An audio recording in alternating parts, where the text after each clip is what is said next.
और गांधरबल में बांटी गई प्री प्राइमरी किताबों में अनुवाद यानी ट्रांसलेशन की गलतियों ने शिक्षा विभाग की गंभीरता या यूं कह लें कि कार्यकुशलता पर सवाल खड़े कर दिए हैं।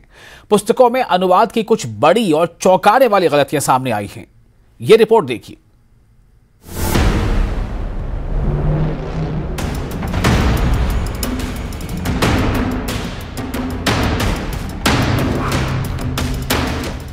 जिला गांधरबल में प्री प्राइमरी की किताबों में तर्जुमे की भयानक गलतियां सामने आई हैं। इसके बाद टीचर्स और पेरेंट्स में बेचैनी फैल गई है। यहां गलत अनुवाद यानी ट्रांसलेशन वाली किताबें बच्चों को बांट दी गई। किताबों में अनुवाद की भयानक गलतियों ने शिक्षा विभाग की कारकर्दगी पर सवाल खड़े कर दिए। किताबों में तर्जुमे की बड़ी और चौंका देने वाली गलतियां आप स्क्रीन पर देख सकते हैं। प्री प्राइमरी स्कूल की जिस किताब का हम जिक्र कर रहे हैं उसमें शेर का अनुवाद उकाब किया गया, हाथी का अनुवाद कोयल के तौर पर कर दिया गया, हैरत अंगेज तौर पर भंवरे का अनुवाद भंगड़ा कर दिया गया। यही नहीं, बच्चों की इस किताब में ऑटो का अनुवाद ऑक्टोपस कर दिया गया, एरोप्लेन यानी हवाई जहाज का ट्रांसलेशन मगरमच्छ किया गया। ऐसी और भी कई बड़ी गलतियां की गईं जो कि बेहद चौंकाने वाली है। सोशल एक्टिविस्ट और टीचर्स का कहना है कि इस लापरवाही का बहुत ही गलत मैसेज जाएगा। बच्चों के मासूम जहनों पर इसका नेगेटिव असर पड़ेगा। ये महीने के बाद जो था सिलेबस जो शाया इन्होंने किया था, बुक्स जो थी आज तक नहीं थी सरकारी स्कूलों में। अब कहीं हद तक आज इन्होंने जो पब्लिश बुक की थी, लेकिन अगर आप देखोगे आज बुक जो है मेरे हाथ में है इस वक्त, इसमें जो बहुत सारे हमारे लफ्ज़ ऐसे वर्ड्स जो है वो मिसमैच हो रहे हैं, लिखा कुछ और है। जैसे मैं यहाँ पे दिखाना चाहता हूँ आपको, एलिफेंट जो है, देखिए आप लोग, एलिफेंट हाथी ठीक है हिंदी में, लेकिन आप देखिए यहाँ पे कोयल लिखा हुआ है उर्दू में। तो बच्चों को क्या हम नसीहत देंगे, बच्चों को क्या पढ़ाएंगे, बच्चों को हम क्या करेंगे? तो इसलिए हम ये अपील करते हैं गवर्नर साहब से, यहाँ की एडमिनिस्ट्रेशन से, अब देखिए हमारे एजुकेशन सेटअप जो है, स्ट्रक्चर है, उसको देखने की जरूरत है। तो इनका जो मयार है, इनकी जो लेवल है, वो as per the 21st century होनी चाहिए, वो as per the national education policy होनी चाहिए। तो ये एक बहुत ही बड़ा अलमिया है कि अभी इस लेवल पे भी सरकार की इस किताबों में ऐसी गलतियां हैं, मतलब दिस इज वेरी अनफॉर्चुनेट। और इसमें फिर रीटेक नहीं होता है, ये बच्चे पे छाप पड़ जाएगी, बहुत मुश्किल है उसको फिर ये चीज वापस दिमाग से निकालने के लिए। चीफ एजुकेशन ऑफिसर गांधरबल ने इन गलतियों का एतराफ किया। उन्होंने इन तमाम किताबों को फौरी वापस लेने का हुक्म जारी कर दिया जो कि छात्रों में यानी स्टूडेंट्स पे बांट दी गई थी। हमें लिंक प्रोवाइड किया गया था, तो उस लिंक के ऊपर हमने बुक्स जो है वो प्रिंट करवानी थी। तो लिंक में थोड़ी सी वो किसी वजह से एक या दो पेजेस में वो गलती हुई है, तो हम उसको रेक्टिफाई कर रहे हैं। हमने वो वापस कर दी है बुक्स, जिस वेंडर ने हमें दी थी वो हमने उनको वापस कर दी और दोबारा वो ठीक करके दे देंगे। तो बच्चों को अभी हमने वो बुक्स जो है तकसीम नहीं की। शिक्षा विभाग की इस बड़ी लापरवाही और गैर गंभीरता ने लोगों और माहिरीन तालीम को हैरत में डाल दिया है। उनका कहना है कि ये गलतियां किसी अलमिये से कम हरगिज नहीं। न्यूज़ 18 JKLH के लिए श्रीनगर से परवेज भट्ट की रिपोर्ट। और MA स्टेडियम जम्मू में आधुनिक तकनीक से हाईटेक स्विमिंग पूल पर काम जोरों पर है। ये तोहफा तैराकों और वाटर स्पोर्ट्स के शौकीनों को जम्मू कश्मीर सरकार की नई खेल नीति के तहत दिया गया है। देखिए ये खास रिपोर्ट।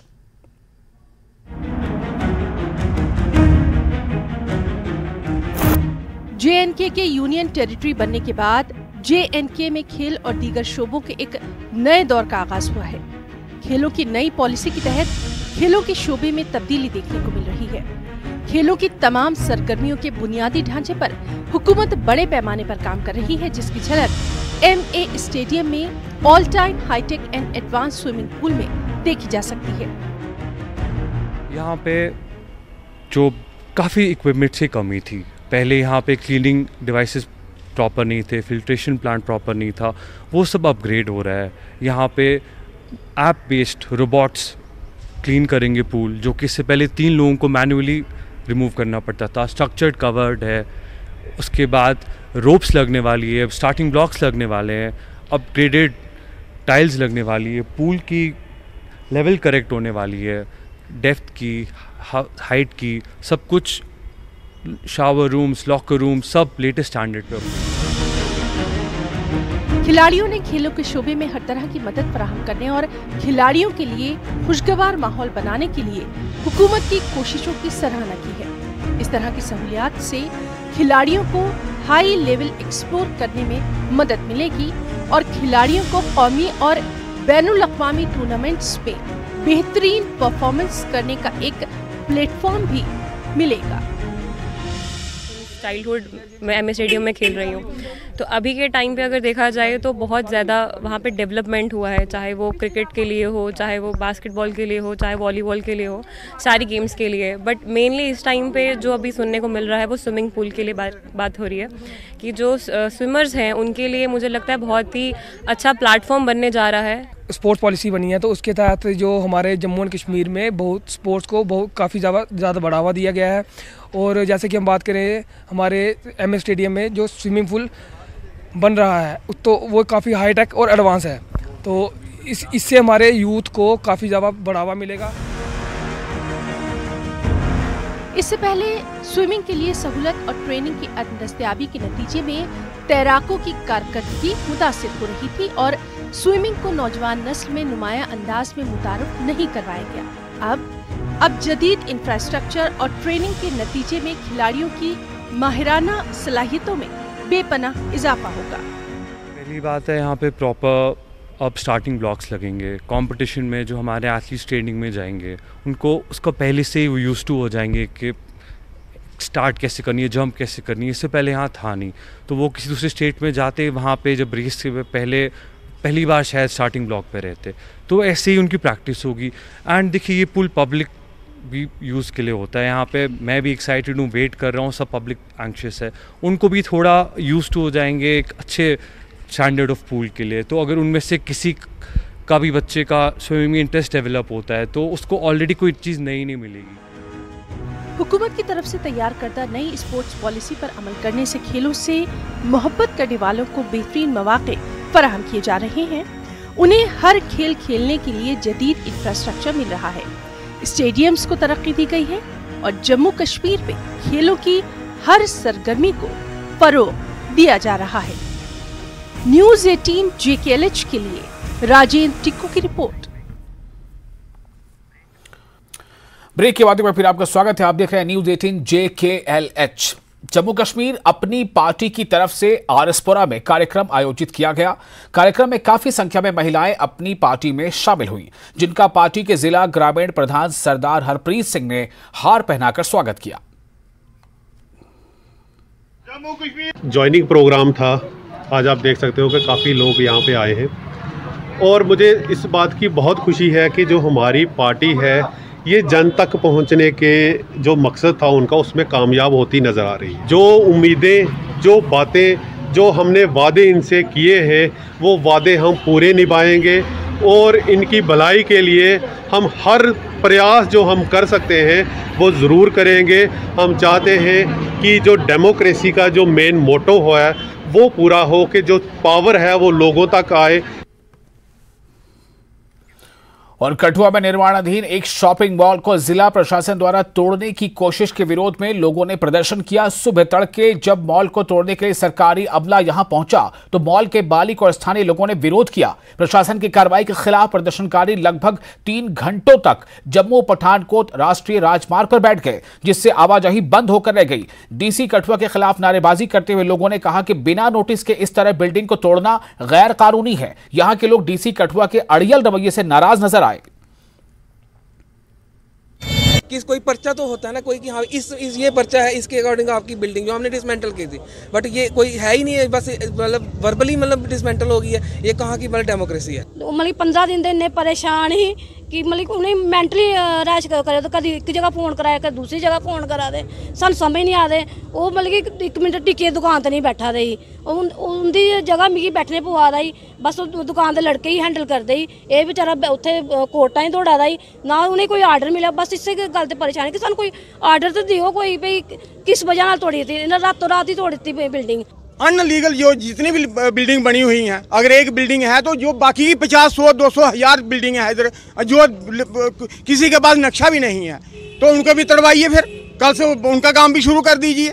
ये थोड़ा कि एक आदमी पे कानून है और बाकियों पे नहीं है। अब आप मिले डीसी कठुआ से, क्या कहना? कुछ नहीं कहे उन्होंने, लॉलीपॉप देने की कोशिश की हमें उन्होंने, फिर लॉलीपॉप लो और घर को चले जाओ। ये बाजार बंद रहेगा, मार्केट बंद रहेगी जितने देर हमें ये आश्वासन ना दें। आश्वासन क्या, हमें लिख के दें कि हम आपकी बिल्डिंग को दोबारा तैयार करके देंगे। और संत कबीर जी महाराज के प्रकाश उत्सव और मूर्ति स्थापना कार्यक्रम को लेकर शोभा यात्रा निकाली गई। शिरोमणि संत कबीर मंदिर ट्रस्ट द्वारा रैली निकली और रैली में संत कबीर के पाठों को याद किया गया। जहाँ कबीर साहब का मंदिर था, जहाँ पर मूर्ति स्थापना अभी तक नहीं थी, अभी जहाँ के जो हमारे सरपंच है सूर्य प्रकाश जी कोटली गलाबना पंचायत के, उन्होंने मूर्ति कबीर साहब मंदिर में डोनेट किया है। और कबीर सभा की आज यात्रा पूरे जम्मू कश्मीर के जो लोग जहाँ पर इकट्ठे हुए, कबीर सभा के जो भगत बलादरी के हैं, Samba district, district Kathua, district Jammu, district Rajouri से, डिस्ट्रिक्ट पुंछ से आदमी आए हैं जो हमारे भगत सभा के हैं। और कबीर साहब की शोभा यात्रा बढ़ाने के लिए जो आज सबसे ज़्यादा जहाँ पर इकट्ठे हुए हैं और आरसरा के बीच और पूरे बाजार जो कोटली गल्लाबान से जो यात्रा शुरू हुई है, हनुमान चौक से शिव मंदिर से दलजीत चौक से turn to back Hanuman Chowk, ward number 6 near Kabir Mandir में ये यात्रा वहाँ पर समाप्त की जाएगी। फिर 3 जून को कबीर साहब की मूर्ति को स्थापना की जाएगी और कबीर जयंती पर 4 जून को कबीर साहब की जयंती मनाई जाएगी, जहाँ पर जग भंडारा किया जाएगा। और ऑल पब्लिक से मेरी रिक्वेस्ट है, जग भंडारा की जो कबीर साहब की शोभा की यात्रा को बढ़ाएं। और आगे मेहदी महदवीपुरी अपने दौरे के दौरान संको पहुंचे। उनके आगमन पर गर्मजोशी से उनका इस्तकबाल किया गया। बताया गया कि करगिल से लगभग 25,000 लोग मेहदी महदवीपुरी से मुलाकात के लिए संको पहुंचने वाले हैं।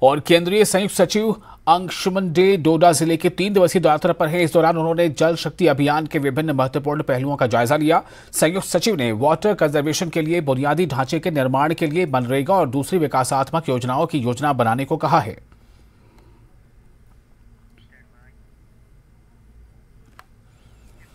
मंडी में कांग्रेस प्रदेश अध्यक्ष प्रतिभा सिंह ने अपने दौरे के दौरान सुंदरनगर में पत्रकारों से बातचीत में कहा कि उनकी तरफ से आगामी लोकसभा चुनाव को लेकर पूरी तैयारी चल रही है और टिकट देना हाईकमान का फैसला होता है। साथ ही कहा कि अगर उन्हें चुनाव लड़ने के लिए कहा जाता है तो वो इस जिम्मेदारी को फिर से निभाने के लिए तैयार हैं। वहीं अपने दौरे के दौरान प्रतिभा सिंह ने कनाड स्कूल में चल रही छात्राओं की अंडर 14 खेलकूद प्रतियोगिताओं का समापन किया। देखिए, ये तो हाईकमांड का डिसीजन होता है। हाईकमांड क्या डिसीजन लेती है, किसको टिकट देती है, that is up to them. पर अगर वो आदेश देंगे और कहा जाएगा कि आपको ही लड़ना है, बिकॉज सिटिंग एमपी के नाते मैं बोल रही हूँ, तो उसके लिए भी तैयारी है। आई एम विजिटिंग सारी कॉन्स्टिट्यूंसीज़ को और वहाँ जाकर मैंने लोगों से भी फीडबैक लिया है और जो फीडबैक लोगों से मिल रहा है वो काफ़ी पॉजिटिव है। हमें लगता है कि आने वाले समय में अवश्य इन 4 सीटों को कांग्रेस जीतेगी।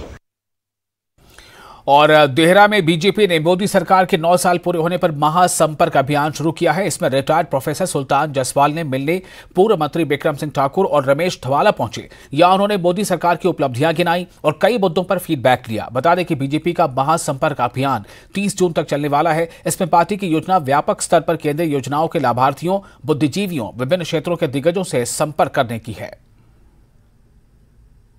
भारतीय जनता पार्टी हर समय चुनावों के लिए तैयार रहती है।